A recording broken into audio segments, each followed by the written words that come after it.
A big issue that comes up, that's kind of a quasi myth, is that you have to be separated for a year before you can file for divorce in Florida. And that's a myth under Florida law. In some states, it's a requirement, but for Florida, it is not a requirement. So we have a lot of people, in Florida, we're a melting pot, people from moving from up north to Florida and out west to Florida. And, so a lot of these people just presume that the law is the same in the state that they came from.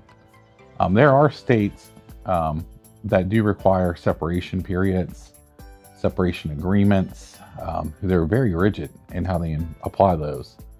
Florida is a much more liberal, open view of divorce, and our body of law kind of, reflects that. There's no separation period. We file for divorce in Florida based on irreconcilable differences. We don't have to prove fault. Some states, I think, still have some fault requirements. We do not.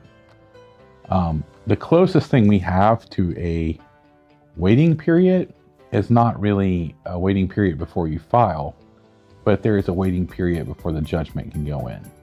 And it's about 20 days, have to pass after a settlement agreement or, anything happens before a judgment can go in. And lets people cool off, maybe, reflect on it. Do I really want this? There is a little hold off period there, but there's no waiting period before you file for divorce in Florida.